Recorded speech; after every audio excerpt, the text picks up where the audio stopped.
Welcome to news alerts. అమరావతిలో పర్యటిస్తున్న ప్రపంచ బ్యాంకు ప్రతినిధుల బృందం సీఎం చంద్రబాబుతో సమావేశమైంది. రాజధాని అమరావతి నిర్మాణంపై ఈ సమావేశంలో చర్చించారు. అమరావతిని ప్రపంచ స్థాయి రాజధానిగా నిర్మించాలన్న తమ కలను చంద్రబాబు ప్రపంచ బ్యాంకు ప్రతినిధులకు వివరించారు. ఉత్తమ ప్రమాణాలు, టెక్నాలజీతో అమరావతి నగర నిర్మాణం చేపట్టామని తెలిపారు. ప్రపంచ బ్యాంకు బృందం గత 3 రోజులుగా అమరావతిలో పర్యటిస్తోంది. అమరావతిలోని భవనాలు, రోడ్లను పరిశీలించింది.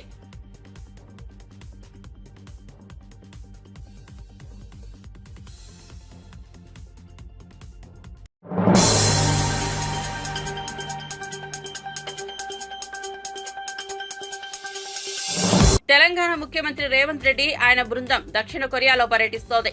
సియోల్లోని హుండాయ్ మోటార్ కంపెనీ అధికారులతో వారు సమావేశమయ్యారు.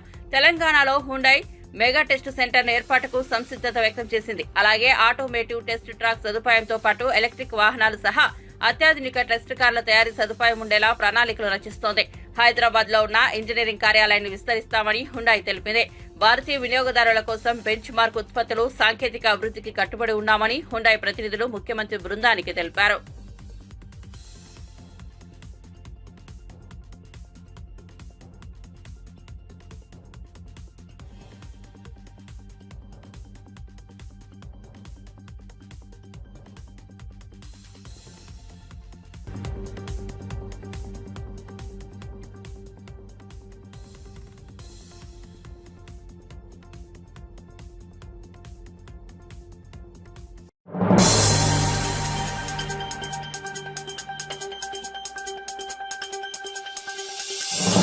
ఉమ్మడి ఖమ్మం జిల్లాను టూరిజం సెంటర్ గా మారుస్తామని, భద్రాద్రి కొత్తగూడెం జిల్లా పాల్వంచలోని కిన్నెరసానిని వైరా రిజర్వాయర్ ను టూరిజం హబ్ గా రూపొందించేందుకు ప్లాన్ చేస్తామని డిప్యూటీ సీఎం బట్టి విక్రమార్క పేర్కొన్నారు. జిల్లాలోని పాల్వంచ, లక్ష్మీదేవుపల్లి మండలాల్లో tourism minister Jupally Krishna Rao, revenue మంత్రి తుమ్మల నాగేశ్వరరావు, ఖమ్మం ఎంపీ రామసహాయం రఘురామరెడ్డి సోమవారం పర్యటించారు. లక్ష్మీదేవుపల్లి మండలంలోని కొత్తగూడెం క్రాస్ రోడ్ లో నిర్మిస్తున్న బడ్జెట్ హోటల్ పనులను పరిశీలించారు. ఈ సందర్భంగా డిప్యూటీ సీఎం మాట్లాడుతూ రాష్ట్రంలో కాంగ్రెస్ ప్రభుత్వం టూరిజానికి పెద్దపీట వేస్తోందన్నారు. ఉమ్మడి ఖమ్మం జిల్లాలోని బౌద్ధరామం, ఖమ్మం కిల్లా, కిన్నెరసాని పర్యాటక కేంద్రాలను పరిశీలించామన్నారు. బాగా ప్రాశస్త్యం కలిగినటువంటి జిల్లా ఇది. ఇక్కడ అద్భుతమైనటువంటి అడవులు ఉన్నాయి. కిన్నెరసాని లాంటి ప్రాంతం దగ్గర నుంచి మొదలు పెడితే భద్రాచలం పరిసర ప్రాంతాల్లో ఉన్న అడవులు కానీ ఇవన్నీ కూడా ఇకో టూరిజం డెవలప్ చేయడానికి బాగా ఉపయోగపడేవి. అట్లాగే టెంపుల్ టూరిజానికి ఇక్కడ నుంచి బౌద్ధ స్తూపం దగ్గర నుంచి మొదలు పెడితే భద్రాచలంలో ఉన్నటువంటి వయా జమలాపురం వెంకటేశ్వర స్వామి దగ్గర నుంచి భద్రాచలంలో ఉన్నటువంటి రామచంద్ర స్వామి వారి, సీతారామచంద్ర స్వామి వారి దేవాలయం వరకు కూడా టెంపుల్ టూరిజాన్ని కూడా అభివృద్ధి చేసుకోవడానికి బాగా ఉపయోగం ఉంది. వీటన్నిటిని అభివృద్ధి చేయడానికి కావలసిన నిధులు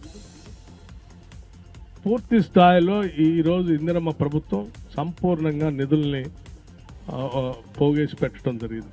ఎటువంటి ఇబ్బంది లేదు. ఈ టూరిజం అభివృద్ధి కోసం ఎన్ని నిధులైనా ఇవ్వటానికి ప్రభుత్వం సిద్ధంగా ఉంది. తద్వారా ఈ రాష్ట్రాన్ని ప్రపంచవ్యాప్తంగా మార్కెటింగ్ చేసుకొని ప్రపంచ పటంలో తెలంగాణ రాష్ట్రాన్ని ఎదిగేటట్టు చేసే కార్యక్రమంలో భాగంగానే టూరిజాన్ని పెద్ద ఎత్తున చేపడతా ఉన్నాం. దీనికి సంబంధించి మంత్రి గారు ప్రత్యేకంగా దృష్టి తీసుకుని రాష్ట్ర వ్యాప్తంగా ప్రతి జిల్లాకి ఇట్లా పర్యటన చేసే కార్యక్రమాన్ని డిజైన్ చేశారు. ఏ జిల్లాకి వెళ్తే ఆ జిల్లాలో ఉన్నటువంటి మంత్రుల్ని, శాసనసభ్యులందరినీ తీసుకొని ఆ జిల్లాలో ఉన్నటువంటి టూరిస్ట్ ప్రాంతానికి సంబంధించిన సైట్లన్నింటినీ వారు విజిట్ చేసి ముందుగా వాటికి పబ్లిసిటీ తీసుకొచ్చే కార్యక్రమాన్ని వారు స్టేట్ వైడ్గా తీసుకున్నారు. అందులో భాగంగా ఇప్పటికే మహబూబ్నగర్ జిల్లా కంప్లీట్ చేశారు. ఇప్పుడు ఖమ్మం జిల్లా టేకప్ చేశారు. భవిష్యత్తులో కూడా రాష్ట్రంలో ఉన్న అన్ని జిల్లాలు కూడా ఇదే రకమైనటువంటి ప్రోగ్రామ్ టేకప్ చేయబోతా ఉన్నాం. అంటే మనం గతంలో ఇప్పటి వరకు చూడనటువంటి టూరిజం అభివృద్ధి అంటే ఏంటో చాలా స్పష్టంగా ఇందిరమ్మ రాజ్యంలో ఈ రాబోయే సంవత్సర కాలంలో మనం చాలా స్పష్టంగా చూడబోతా ఉన్నాం. దీనికి కావాల్సిన విధంగా వారు ఇందాక అక్కడ నేలకొండపల్లి దగ్గర చెప్పారు. హైదరాబాద్ నగరం అనేది సాఫ్ట్వేర్ ఇండస్ట్రీకి డెస్టినేషన్గా ఉన్నటువంటి నగరం.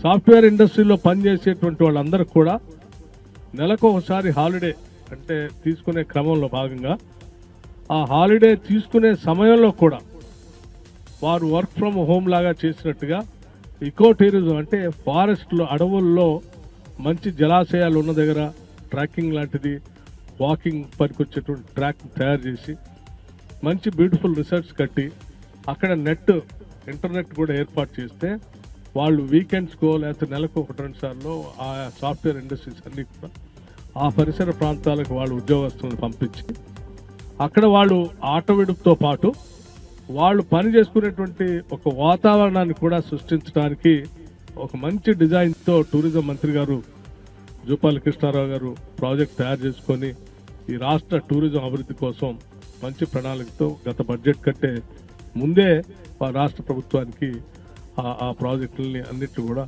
సబ్మిట్ చేయడం జరిగింది. వారు చేస్తున్నటువంటి ఈ కార్యక్రమం నిజంగా భవిష్యత్తులో తెలంగాణ రాష్ట్ర టూరిజం దేదీప్యమానంగా వెలుగుతుందని, టూరిజం అభిమానులందరికీ కూడా ఒక ప్రోగ్రాం ఈ రాష్ట్రంలో జరుగుతుందని చెప్పడానికి ఎటువంటి సందేహం లేదని మీ అందరికీ చెప్తూ, భవిష్యత్తులో ఈ తెలంగాణ రాష్ట్రంలో ఖమ్మం జిల్లా ఇంకా ముందుండేటట్టుగా ఇక్కడ ఉన్నటువంటి అధికారులు యంత్రాంగం మొత్తం జిల్లా కలెక్టర్ గారి దగ్గర నుంచి మొదలు పెడితే టూరిజం శాఖకు సంబంధించినటువంటి వాళ్ళు, ఫారెస్ట్ సంబంధించినటువంటి వాళ్ళు, ఎండోమెంట్స్ సంబంధించినటువంటి వాళ్ళు అందరినీ కోఆర్డినేట్ చేసుకొని ఒక కోఆర్డినేటెడ్ ఎఫర్ట్తో మీరు ప్రాజెక్ట్ రిపోర్ట్స్ అన్ని తయారు చేసి టూరిజం మంత్రి గారితో పంపిస్తే స్టేట్ బడ్జెట్తో పాటు కేంద్ర బడ్జెట్ని ట్యాప్ చేసుకోవడానికి కూడా అవకాశం ఉంది. వాటన్నిటిని చేసుకుందామని చెప్పి సవినయంగా మీ అందరికి మనవి చేస్తూ కార్యక్రమంలో పాల్పంచుకోవడానికి ఇక్కడ ఇచ్చేసినటువంటి మీడియా మిత్రులందరికీ కూడా మరొకసారి నేను హృదయపూర్వకమైనటువంటి ధన్యవాదాలు తెలియజేస్తూ, మీరందరూ కూడా దీనికి విరివిగా ప్రాచుర్యాన్ని ఇచ్చేటువంటి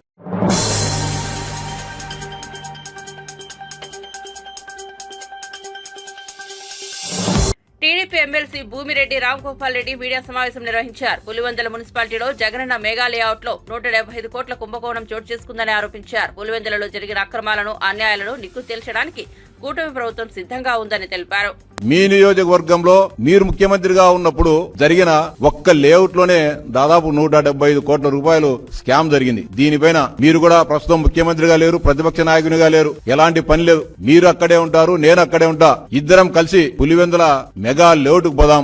ఎంత అన్యాయాలు, ఎంత అరాచకాలు జరిగాయో అక్కడే ఇద్దరం తేల్చుకుందాం. లేకపోతే మీరిచ్చిన లబ్ధిదారుల లిస్టును తీసుకొని వస్తా, మీరు మంజూరు చేసిన లిస్టును తీసుకొని వస్తా. ప్రభుత్వం ఇప్పుడు తమ విచారణలో జరిగిన లోపాలు ఇవన్నీ కూడా తీసుకొని వద్దాం, మీరు బహిరంగ చర్చకు సిద్ధపడని జగన్మోహన్ రెడ్డి గారు అని డిమాండ్ చేస్తా ఉన్నా. అంతేకాకుండా పులివెందుల పాడా ముసుగులో జరిగిన 100 కోట్ల రూపాయల స్కామ్ పైన కూడా మీరు విచారణకు సిద్ధమా జగన్మోహన్ రెడ్డి అని అడుగుతా ఉన్నా. అంతేకాకుండా పులివెందుల మున్సిపాలిటీ సుందరీకరణ అని చెప్పి 650 కోట్ల రూపాయలు మంజూరు చేసి ఇష్టానుసారంగా దాంట్లో అవినీతి జరిగిన మాట వాస్తవమా కాదా జగన్మోహన్ రెడ్డి అని అడుగుతా ఉన్నా. ఇక ఇరిగేషన్ లో కూడా ఎత్తిపోతల పథకాలని చెప్పి రకరకాల పేర్లతో ఇరిగేషన్ లో కూడా 100 కోట్ల రూపాయల స్కామ్ జరిగిన మాట వాస్తవమా కాదా జగన్మోహన్ రెడ్డి అని ప్రశ్నిస్తున్నా. ఇంకా దారుణమైన విషయం, పులివెందుల మున్సిపాలిటీలో దాదాపు కోట్లాది రూపాయలు ఖర్చు పెట్టి సుందరీకరణ పేరుతో మీరు రింగ్ రోడ్డు చుట్టూ ఊర్లో బ్రహ్మాండంగా పాత కరెంటు పోల్ల స్థానంలో కొత్త ఇన్ని కూడా పెట్టడం జరిగింది మున్సిపాలిటీ పరిధిలో. ఈ రోజు గత నెల రోజుల నుంచి కరెంటు బిల్లు కట్టలేక స్ట్రీట్ లైట్లు కూడా వేయలేని దౌర్భాగ్యకరమైన పరిస్థితిలో పులివెందుల మున్సిపాలిటీని మీరు తీసుకొచ్చారంటే పులివెందుల ప్రాంత ప్రజలపైన మీకు ఏమాత్రం ప్రేమ ఉందో ఒకసారి అర్థం చేసుకోవాలా. దాదాపు 23 కోట్ల రూపాయలు విద్యుత్ బిల్లులు చెల్లించాలి పులివెందుల మున్సిపాలిటీ. మీరు ముఖ్యమంత్రిగా ఉన్నప్పుడు పులివెందుల మున్సిపాలిటీని ఆర్థికంగా ఎంత దోపిడీ చేశారో, ఎంత నాశనం చేశారో ఒక్కసారి ఆలోచించాలని చెప్పి విజ్ఞప్తి చేస్తా ఉన్నా.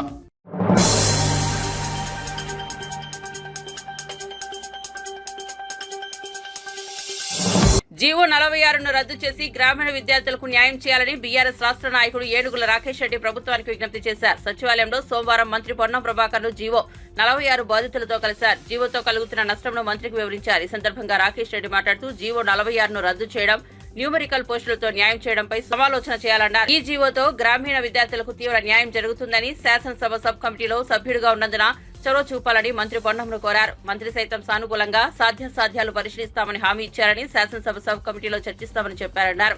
రాజకీయ వేషజాలకు పోకుండా రద్దుకు సంపూర్ణంగా సహకరించాలని విజ్ఞప్తి చేశారు. అవసరమైతే మళ్లీ వచ్చి సవివరంగా వివరిస్తామని, సాంకేతిక సమస్యలపై సమాలోచన చేయడానికి సిద్ధమని, ఎటువంటి పత్రాలు సమకూర్చడానికి ఆయన సిద్ధమని పేర్కొన్నారు. ఈ నెల 19 జీవో 46పై హైకోర్టులో జరిగే విచారణకు ప్రభుత్వం తరపున అడ్వకేట్ జనరల్ హాజరయ్యేలా సీఎం రేవంత్ రెడ్డి చర్యలు తీసుకోవాలని కోరారు. బాధను వినేటువంటి ఒక ప్రయత్నం చేశారు. దీంట్లో ఉన్నటువంటి టెక్నికల్ ఛాలెంజెస్ ఏంది, దీంట్లో ఉన్నటువంటి ఈ ప్రొవిజన్స్ ఏంది, వీటిని కూడా వారు సానుకూలంగా విన్నారు. మాకు ఇంకా వివరాలు కావాలి, మాకు ఇంకా ఈ జీవో నెంబర్ 46 మీద పూర్తి ఐడియా రావాలి. మాకు మీరు ఏ విధంగా నష్టపోతున్నారు, దాన్ని ఏ విధంగా మనము అధిగమించవచ్చు, ఏ విధంగా మీకు న్యాయం చేయొచ్చో మాకు ప్రత్యామ్నాయ పరిష్కారాలు చెప్పండి, మార్గాలు చెప్పండి, మీరు రిటర్న్గా ఇవ్వండి, ఇంకా సపోర్టింగ్ డాక్యుమెంట్స్ కూడా మాకు ఇవ్వండి అని చెప్పేసి వారు ఈరోజు చెప్పడం జరిగింది. మీ సందర్భంగా ఒకటే విషయం చెప్తా ఉన్నాం, ప్రభుత్వము ఆ రోజు ఈ ప్రభుత్వ అధినేత రేవంత్ రెడ్డి గారు, ముఖ్యమంత్రి గారు ఆ రోజు ప్రతిపక్షంలో ఉన్నప్పుడు జీవో నెంబర్ 46 బాధితుల యొక్క బాధను విని తప్పకుండా ఈ జీవోను మేము రద్దు చేస్తాం, మీరు కాంగ్రెస్ పార్టీకి అండగా నిలవండి, మీరు మా ప్రభుత్వాన్ని తీసుకురండి, మా ప్రభుత్వాన్ని తీసుకువస్తే తప్పకుండా జీవో 46ను రద్దు చేస్తాం, మీకు న్యాయం చేస్తామని చెప్పేసి వారు హామీ ఇవ్వడం జరిగింది. కేవలం ముఖ్యమంత్రి రేవంత్ రెడ్డి గారు వారు మాత్రమే కాదు, ఈరోజు ప్రభుత్వంలో ఉన్నటువంటి అనేక మంది మంత్రులు, అనేక మంది శాసనసభ్యులు, శాసన మండలి సభ్యులు, అనేక మంది రాష్ట్ర కమిటీ చైర్మన్లు, వీళ్ళందరూ కూడా జీవో నెంబర్ 46 మేము రద్దు చేస్తాం, కాంగ్రెస్ పార్టీ కోసం మీరు ఓటు వేయండి, కాంగ్రెస్ ప్రభుత్వాన్ని తీసుకురండి అని చెప్పేసి వారు స్పష్టమైనటువంటి హామీ ఇచ్చిండ్రు. మీకు ఎన్ని సపోర్టింగ్ డాక్యుమెంట్లు కావాలంటే అన్ని సపోర్టింగ్ డాక్యుమెంట్లు మేము ఇవ్వడానికి సిద్ధంగా ఉన్నాం, ఎన్నిసార్లు వివరించమంటే అన్నిసార్లు వివరించడానికి సిద్ధంగా ఉన్నాం. దీనికి కావాల్సినటువంటి ప్రత్యేక పరిష్కార మార్గాలను కూడా మేము చెప్పడానికి మేము సిద్ధంగా ఉన్నాం.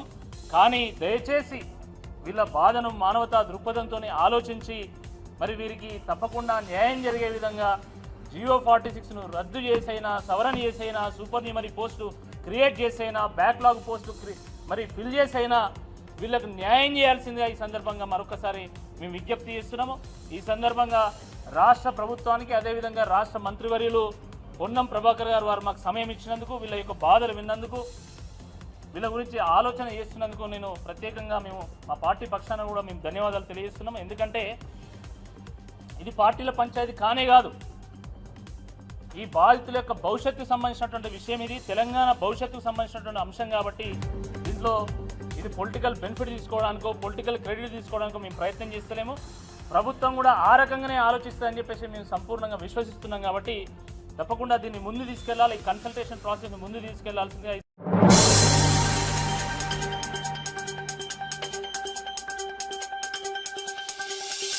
మంగళ అంబటి రామ్ అనే ఇంటి కబ్జా, ఇటు పెద్దిరెడ్డి రామచంద్రారెడ్డి, మిథున్ రెడ్డి, ద్వారకనాథ్ రెడ్డిల అనుచరులు, మరోవైపు దేవుడికే శతకోపం పెడుతూ దేవాలయ భూములను కొట్టేసిన వైసీపీ కేటుగాళ్ల భాగోతం వెళ్లబోసుకున్నారు. న్యాయం చేయాలని వేడుకున్నారు. మంగళగిరిని టీడీపీ జాతీయ ప్రధాన కార్యాలయంలో సోమవారం ప్రజా డీఓ స్వీకరణ కార్యక్రమంలో వారంతా తమకు న్యాయం చేయాలని అర్జీలను అందజేశారు. దేవాదాయ శాఖ మంత్రి ఆనం రామనారాయణ రెడ్డి, టీడీపీ పొలిట్ బ్యూరో సభ్యులు రామయ్య, రాష్ట్ర అధికార సంఘం కన్వీనర్ బుచ్చి రాంప్రసాద్, టీడీపీ రాష్ట్ర కార్యదర్శి రమ, కోడూరు అఖిల్ తదితరులు భూ కబ్జాల పింఛన్ సమస్యలు, పట్టాదారు పాస్ పుస్తకాలు అక్రమ కేసులు తదితర సమస్యలపై అర్జీలు అందజేశారు. ఇక్కడ పాల్గొంటున్నాననేటువంటి సమాచారం ఉండడంతో ఎక్కువ మంది ఆ సమస్యల్ని తీసుకురావడం జరిగింది.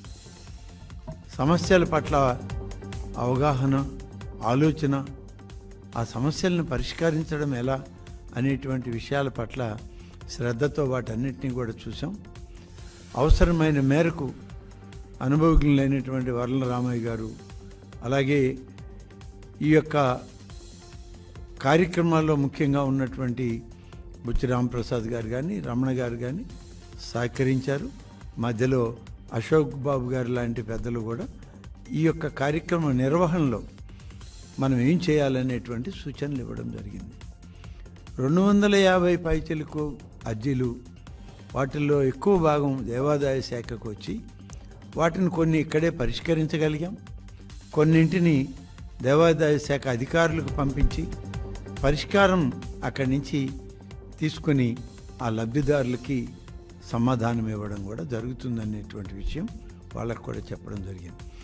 కానీ ఈ కార్యక్రమంలో నేను గమనించింది, తెలుగుదేశం పార్టీ ప్రధాన కార్యాలయానికి వస్తే సమస్యతో, నిజమైన సమస్యతో వచ్చిన వాళ్ళకి ఒక పరిష్కారం దొరుకుతుంది, మాకు న్యాయం జరిగింది అని సంతోషంగా వెళ్ళేటువంటి ఆ నవ్వు ముఖాలని అర్జీదారుల్లో నేను గమనించడం జరిగింది.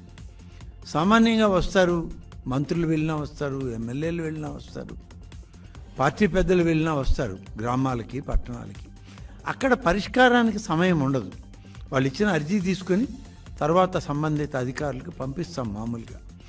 కానీ ఇక్కడ సమస్యకు పరిష్కారం దొరుకుతుంది. అక్కడికక్కడే కొన్ని సమస్యలను పరిష్కరించగలిగాం. కొన్ని సమస్యల్ని అధికారుల దగ్గర నుంచి సమాచారం వెంటనే నాకు కావాలని చెప్పి ఫోన్లో కాంటాక్ట్ చేసి వాళ్ళకి ఇవ్వడం జరిగింది. కొన్ని అయితే దాని మీదనే ఎండార్స్ చేసి పంపిస్తున్నాం. వారం రోజుల లోపల దీని మీద నివేదిక కావాలి. ఈ నివేదికలు వచ్చిన తర్వాత నిర్ణయాలని లబ్ధిదారులకు పార్టీ కార్యాలయం ద్వారా చేర్చడం జరుగుతుందని ఇలా దీన్ని 2-3 భాగాలుగా విభజించి ఈ కార్యక్రమాన్ని చేపట్టాం. ఈ కార్యక్రమం నిజంగా ఎవరైతే నిజమైన కక్షిదారులు ఉంటారో, నిజమైన సమస్యలు కలిగిన వాళ్ళు ఉంటారో వాళ్ళకి ఒక పరిష్కార వేదిక ఇవాళ తెలుగుదేశం పార్టీ రాష్ట్ర ప్రధాన కార్యాలయం అని చెప్పి చెప్పాల్సిన అవసరం ఉంది. ఇది ప్రతినిత్యం జరుగుతుంది. ఇది ఒకరోజు ఏదో నేను వచ్చి గొప్పగా చెప్పేది కాదు. ఇది జాతీయ అధ్యక్షులుగా ఉన్నటువంటి పెద్దలు రాష్ట్ర ముఖ్యమంత్రి శ్రీ చంద్రబాబు నాయుడు గారు తీసుకున్న నిర్ణయం ఇక్కడ అమలు చేయడంలోనే ప్రతిరోజు ఒక మంత్రివర్గ సభ్యులు, పార్టీ నుంచి ఒకరు పెద్దలు, శాసనసభ్యులు ఒకరు, లేదా పార్టీ నుంచి ఆ యొక్క సమస్యల అవగాహన కలిగిన వాళ్ళు వీళ్ళందరూ కలిసి ఈ యొక్క కార్యక్రమంలో లబ్ధిదారుల యొక్క లేకుంటే అర్జీదారుల యొక్క సమస్యల పరిష్కారానికి ఇవాళ ఉదయం నుంచి కార్యక్రమం మొదలైంది. ఈ కార్యక్రమం సజావుగా సాగింది. దాదాపుగా ఒక 5:30-6 గంటల వరకు కూడా ఇవన్నీ చేసి వాళ్ళందరికీ తృప్తిపరిచి పంపడం జరిగింది. సమాచారం ఇచ్చాక మరింత సంతోషిస్తారు, మరింత తృప్తి చెందుతారు. వాళ్ళకి న్యాయం చేయడమే ఈ యొక్క కార్యక్రమం యొక్క విధి విధానం.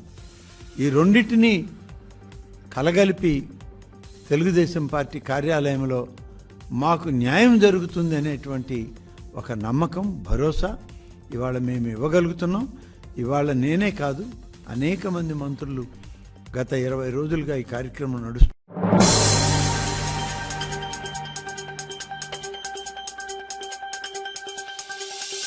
తెలంగాణ ముఖ్యమంత్రి రేవంత్ రెడ్డి అమెరికా పర్యటన విజయవంతమైంది. శాన్ ఫ్రాన్సిస్కోలో డ్రైవర్ లేని కారులో రేవంత్ ప్రయాణించాడు. ఐటీ శాఖ మంత్రి శ్రీధర్ బాబు కూడా వాహన ప్రదర్శనను వీక్షించారు. తెలంగాణలో పెట్టుబడులు పెట్టేందుకు పలు అమెరికా కంపెనీలు ముందుకు వచ్చాయి. ముఖ్యమంత్రి పర్యటనతోనే 31,532 కోట్ల పెట్టుబడులు తెలంగాణకు రావడంతో ఆయన పర్యటన విజయవంతమైందని రాష్ట్ర పారిశ్రామికవేత్తలు హర్షం వ్యక్తం చేశారు. అమెరికాలోని 19 కంపెనీలు తెలంగాణలోనే పెట్టుబడులు పెట్టేందుకు ఒప్పందం చేసుకున్న విషయం తెలిసిందే. సీఎం రేవంత్ రెడ్డి, మంత్రి శ్రీధర్ బాబు అధికారులతో ఈ నెల 3 అమెరికా పర్యటనకు వెళ్లిన విషయం విదితమే. రేవంత్ రెడ్డి శనివారం అమెరికా పర్యటన విజయవంతంగా ముగించుకుని దక్షిణ కొరియాకు వెళ్లారు.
సెలబ్రిటీల దగ్గర నుంచి రాజకీయాల వరకు ట్రెండింగ్ అంశాల మీద జ్యోతిష్యం చెప్తూ ఫేమస్ అయిన జ్యోతిష్యుడు వేణుస్వామి.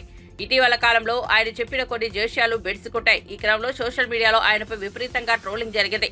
దీంతో ఇకపై తాను సెలబ్రిటీల జాతకాలు చెప్పనని అన్నారు. అయితే అక్కినేని నాగ చైతన్య, శోభిత ధూళిపాల నిశ్చితార్థం చేసుకోక వీరిద్దరూ కలిసి ఉండరు అంటూ చెప్పాడు. దీంతో అక్కినేని అభిమానులతో పాటు నెటిజన్లు వేణుస్వామిపై మండిపడుతున్నారు. ఈ క్రమంలో తెలుగు ఫిలిం జర్నలిస్టుల association, Telugu film digital media అసోసియేషన్లు కలిసి తెలంగాణ స్టేట్ మహిళా కమిషన్ కు ఫిర్యాదు చేశాయి. అతనిపై చర్యలు తీసుకోవాలని అందరూ కోరారు. ఈ విషయంపై స్పందించిన తెలంగాణ స్టేట్ మహిళా కమిషనర్ చైర్పర్సన్ నీరెళ్ల శారద, వేణుస్వామి పైన టెలికాస్ట్ చేసిన యూట్యూబ్ ఛానల్స్ పైన తప్పకుండా చర్యలు తీసుకుంటామని హామీ ఇచ్చినట్టుగా తెలుస్తోంది. అంటే నేను ఇంతకుముందు సమంత నాగ చైతన్య జాతకాన్ని చెప్పి ఉన్నాను కాబట్టి దానికి ఎక్స్టెండెడ్ గా ఈ జాతకాన్ని చెప్పడం జరిగింది తప్ప నాకు మళ్ళీ నేను ఇచ్చినటువంటి మాట మీదనే ఉంటాను, సెలబ్రిటీ జాతకాలు చెప్పను అని చెప్పాను. నేను ఇక మీద సెలబ్రిటీ జాతకాలు చెప్పడము మానేశానని చెప్పాను. అదే మాట మీద ఉంటున్నాను. నేను కంటిన్యూ చెయ్యను. సో ఆ చెప్పాల్సినటువంటి పరిస్థితి కూడా లేదు. సో సెలబ్రిటీ జాతకాలు కానీ రాజకీయ విశ్లేషణలు కానీ నేను చెయ్యను అని చెప్పి మీకు నేను మొన్న 2 నెలల కింద నేను ఒక వీడియో పెట్టి ఉన్నాను. సో దానికి ఎందుకు నేను చెప్పాల్సి వచ్చింది అనే క్లారిటీ ఇస్తా ఉన్నా. ఎందుకు చెప్పాల్సి వచ్చింది అంటే దాని ఎక్స్టెండెడ్ గా నేను చెప్పడం జరిగింది. దాని ఎక్స్టెండెడ్ అంటే సమంత నాగ చైతన్య అది జరిగింది కాబట్టి నేను దాని ఎక్స్టెండెడ్ గా నేను చెప్పడం జరిగింది. సో ఇప్పుడే నాకు మంచు విష్ణు గారు మాట్లాడినారు. సో మా ప్రెసిడెంట్ మంచు విష్ణు గారు మాట్లాడినారు. నేను వారికి కూడా నేను క్లారిఫికేషన్ ఇవ్వడం జరిగింది. సో నేనేం చెప్పానంటే ఇక మీదట నేను సెలబ్రిటీ జాతకాలు కానీ రాజకీయ జ్యోతిష్యాలు కానీ పర్సనల్ ఎవరికి సంబంధించినటువంటి వ్యక్తిగతమైనటువంటి అంటే సెలబ్రిటీ జాతకాలని విశ్లేషించేటువంటి అవకాశం లేదు. అది చెప్పను. ప్రత్యేకించి నాగ చైతన్య గారి జాతకం చెప్పడానికి కారణం ఏంటి అంటే ఓన్లీ వన్ రీజన్ ఏంటంటే సమంత అది జరిగింది కాబట్టి దాని ఎక్స్టెండెడ్ గా దీన్ని మాట్లాడినాను. అంతే తప్ప ఇక మీదట నా నుండి మీరు సెలబ్రిటీ జాతకాలు నేను చెప్పను అని చెప్పాను. అదే మాట మీద ఉంటున్నాను. సో మంచు విష్ణు గారితో కూడా ఇప్పుడే మాట్లాడినాను. మాట్లాడితే సార్ మాట్లాడినారు. సో చెప్పాను నేను ఇది పరిస్థితి అంటే ఆయన కూడా వెరీ గుడ్ డిసిషన్ స్వామి గారు అని చెప్పారు. సో నాకు కూడా తెలుసు. కానీ ఈ ఒక్కటి చెప్పడానికి కారణం ఏంటంటే ఆల్రెడీ జరిగింది కాబట్టి దాన్ని ఎక్స్టెండెడ్ గా ఇది మాట్లాడాను. సో ఇక మీదట నేను సెలబ్రిటీ జాతకాలు చెప్పను అనే మాట మీదనే ఉంటున్నాను. నేను ఎక్కడ సోషల్ మీడియాలో వేరే వాళ్ళ జాతకాలని విశ్లేషించే ఉద్దేశము నాకు లేదు. నేను ఇక మీదట పెట్టను. విష్ణు గారు కూడా వచ్చిన తర్వాత కలుద్దామని చెప్పినారు. సో ఇది నేను నా సోషల్ మీడియా ప్లాట్ఫామ్ ద్వారా నేను చెప్పాలనుకుంటున్న విషయము. ఇది డిసిషన్ అయిపోయింది. నేను ఓన్లీ బికాస్ ఆఫ్ అది ఎక్స్టెన్షన్ కాబట్టి సమంత ఇష్యూ అందుకని చెప్పాల్సి వచ్చింది. అంతే తప్ప ఇక మీదట నా నుండి ఇలాంటివి మీరు ఎక్స్పెక్ట్ చేయలేరు. నేను చెప్పను కూడా. ఎలాంటి సెలబ్రిటీకి సంబంధించినటువంటి చెప్పాల్సినటువంటి పరిస్థితి నాకు లేదు. నేను చెప్పను. ఓం నమో వెంకటేశాయ.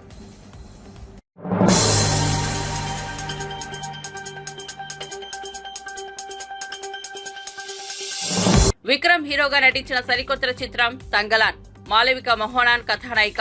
హిస్టారికల్ ఫాంటసీ యాక్షన్ ఫిల్మ్ గా ఇది సిద్ధమైంది. ఆగస్టు 15న ఇది విడుదల కానుంది. ఈ సినిమా ప్రమోషన్ లో భాగంగా చిత్ర బృందం తాజాగా విజయవాడలో సందడి చేసింది.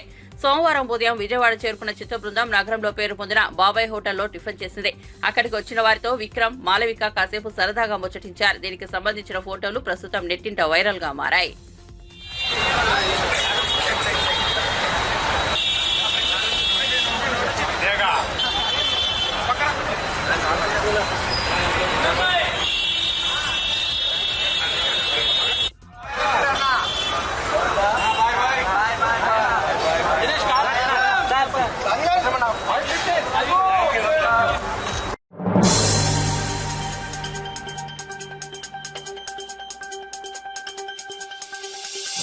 అఖిలాండ కోటి బ్రహ్మాండ నాయకుడు శ్రీ వెంకటేశ్వరుడి దివ్య సన్నిధి తిరుమలలో భక్తుల రద్దీ సాధారణంగా ఉంది.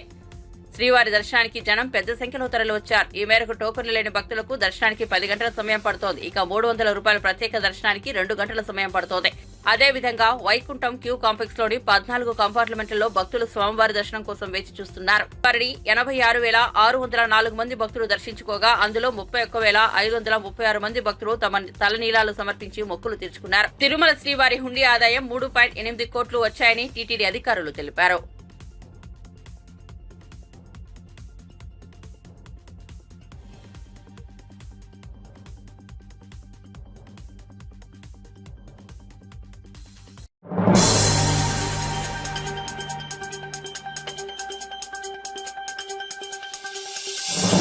డ్రగ్స్ కేసులో పరారీలో ఉన్న గుంటూరుకు చెందిన రావిసాయి మస్తాన్ రావును విజయవాడ సెఫ్ పోలీసులు గుంటూరులో అరెస్ట్ చేశారు. రాజ్ తరుణ్ లావణ్య కేసు సందర్భంగా మస్తాన్ పేరు తెరపైకి వచ్చింది. 2 నెలల క్రితం గుంటూరుకు చెందిన యనమల గోపిచంద్ ఢిల్లీ నుండి 35 గ్రాముల ఎండీఎంఏ డ్రగ్స్ ను కొనుగోలు చేసి రైలులో వస్తుండగా విజయవాడలో అరెస్ట్ చేశారు. అతడి కోసం బయట కారులో ఎదురుచూస్తున్న గుంటూరుకు చెందిన ఎడ్ల కాంతి కిరణ్, షేక్ కాజా మొహిద్దీన్, నాగూర్, షరీఫ్లను కూడా పోలీసులు అరెస్ట్ చేశారు. వీరిని విచారించగా మస్తాన్ రావు పేరు బయటకు వచ్చింది. అతడు డ్రగ్స్ ఇవ్వడంతోనే ఢిల్లీ వెళ్లి డ్రగ్స్ తెచ్చినట్లు చెప్పారు. దీంతో ఈ కేసులో మస్తాన్ ను A5 గా చేర్చారు. అప్పటి నుంచి పరారీలో ఉన్న మస్తాన్ గుంటూరు జీటీ రోడ్లోని మస్తాన్ దర్గా వద్ద అరెస్ట్ చేసి కోర్టులో హాజరుపరిచారు. నిందితుడికి కోర్టు 14 రోజుల రిమాండ్ విధించింది.